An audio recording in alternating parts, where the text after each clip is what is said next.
Meet Elise, a 33-year-old corporate professional who's been happily married to Luke for 2 years. Luke, 3 years her senior, works at a sister company to hers. Since the beginning, they've been residing with his parents in a two-family home arrangement. Luke, the younger of 2 brothers, has an elder sibling named Cody, who's 6 years his senior. Before Elise and Luke tied the knot, it seemed like Cody and his parents were the primary occupants of the household. However, Cody's wife, Krist, known for her talkative nature and competitive spirit, often found herself at odds with her equally strong-willed mother-in-law. Eventually, Cody and his father had enough of the family disputes and decided to move out. Despite living alone since he started working, Luke and Elise never seriously considered the idea of residing separately from his parents. So, when Luke's mom suddenly declared that they would be moving in after marriage, it caught both Elise and Luke off guard. Elise had assumed they would continue living in her current apartment until they decided to start a family, as it was convenient for her commute. However, it seemed that living together was inevitable in their family's eyes.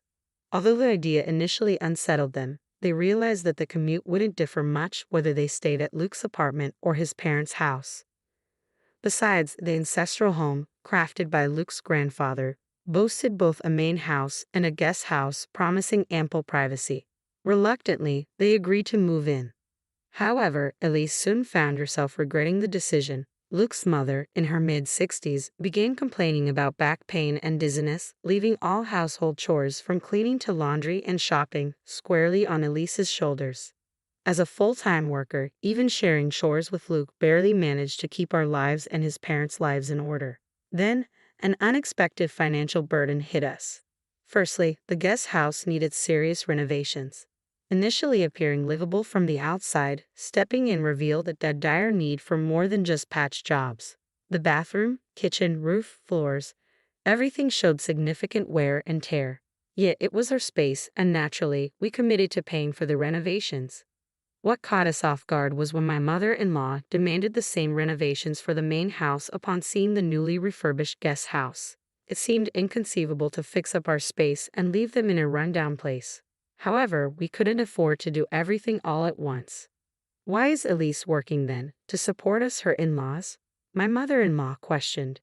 Exactly, Luke, we blessed you with marriage. You should serve us in return. So, not only did they want the house renovated, but they also desired new high-end furniture and appliances, claiming the newly renovated rooms deserved the best. Additionally, they made us pay for every little thing, from groceries to household items. Thanks to this situation, Luke and I struggled to save even a tiny bit of money every month. Just as we approached the 3rd year, my mother-in-law and the Cody couple suddenly dropped the bomb. We're moving in, you have to move out. Christy explained that Cody got laid off, although he was actually spared but chose to leave to save a colleague with kids. Despite having 1-year-old twins himself, he was deemed more responsible due to his prestigious university background. Facing this ultimatum, Luke and I sat down with my in-laws, pleading our case for hours until we finally conceded, fine, we'll move out this week. It was clear that we had no other choice. We've learned plenty about family from you, mother-in-law and father-in-law. It's time to put that wisdom into practice, right, Luke? I teased, glancing at my husband. Ha, finally getting it, are you? Luke chuckled. Yeah, just like Elise said, we're happy to do it. Great, case closed, he affirmed. With that, Luke and I turned our backs on our chuckling in-laws and headed for the guest house. 2 weeks later, we had movers arranged and relocated with no time to spare. Opting for the full packing service due to time constraints, we timed our move during my in-laws' regular lunch at karaoke with friends to avoid any complaints about the items we were taking. We wrapped up all the formalities in 3 days, utilizing our paid leaves and starting our new life. However, one day, I received a call from the front desk at work, informing me that someone claiming to be family was there to see me. I had a feeling she'd show up soon, but I didn't expect her to barge in on me instead of Luke. Quickly texting Luke about the situation, I braced myself for the inconvenience. Luke's response came swiftly, suggesting that we ask Maya to step out for a meeting to avoid causing trouble at the office. Passing the message to the front desk, we managed to make our in-laws leave as agreed. That night, as Luke and I pulled into the parking lot of our in-laws' compound, they, along with Cody and his spouse, rushed out of the main house and guest house to greet us. Upon closer inspection, I noticed that both my in-laws had a baby strapped to their backs, probably Cody's twins. As I locked the car, Cody's voice boomed angrily. Hey, how dare you show up here in my parents' cars? Luke remained composed, retorting, Your parents' cars? Which ones are those? This seemed to infuriate Cody even more. The cars you both drove up in, obviously, he exclaimed. Well, Cody, both these cars were purchased by us. Our names are even on the registration certificates. Would you like to see? Luke interjected, stepping in. I've been annoyed by how our parents drive these cars as if they own them. We let it slide because we live together, but now there's no need to lend them out, right? I added, feeling a surge of irritation. Don't forget Dad-in-law has that old minivan he used for work, Chrissy chimed in, glaring at us. Who cares about that old car? Spat Cody. But it's perfect for twins, isn't it? You can fit 2 car seats, I retorted, attempting to reason. Our back and forth made our in-laws uncomfortable. After seeing Cody receive a talking to about the cars, they jumped in. What about the furniture and the appliances? Taking them while we're away. That's stealing, not just from the main house, but also from the guest house, Cody argued. Yes, Cody and I can't live without those, Chrissy added. Why would we have to leave them?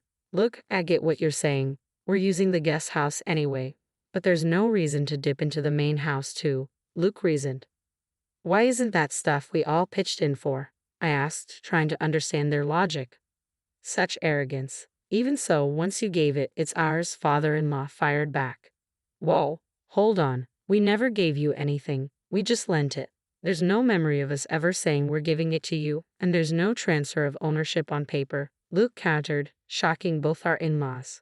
We were living together, so we lent stuff as a courtesy. Now that we're living separately, why would we keep lending you things? We just took back what's ours. Is that a problem? Luke continued, exchanging smiles with me. Well, we have washing machines and fridges too. You don't need 2 of each, do you? They argued.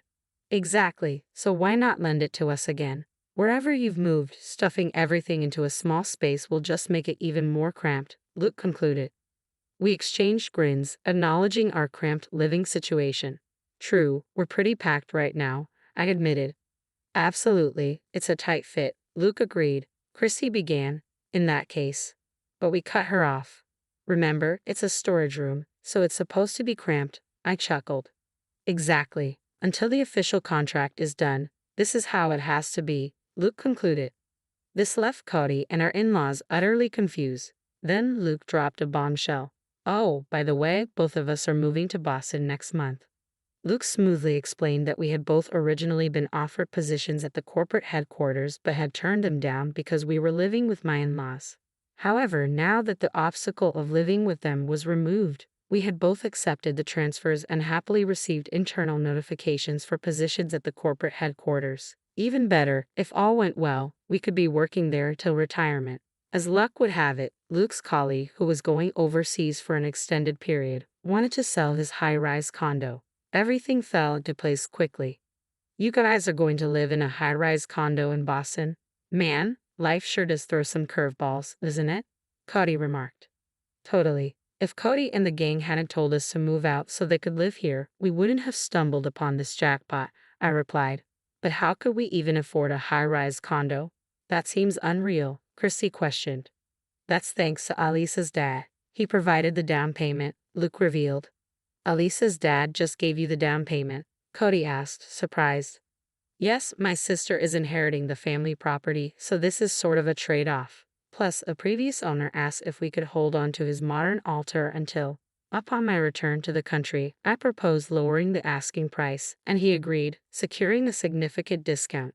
However, hearing about the extent of the discount, Christy, who was standing nearby, burst into tears, exclaiming, "That's so unfair. I'd rather have a high-rise condo in Boston than live in Atlanta." Suddenly, the in-laws, who had been quiet all this time, switched gears and started fawning. Well, it looks like Luke really has it together, doesn't he? Like mother, like son. Luke is following in my footsteps, they chimed in.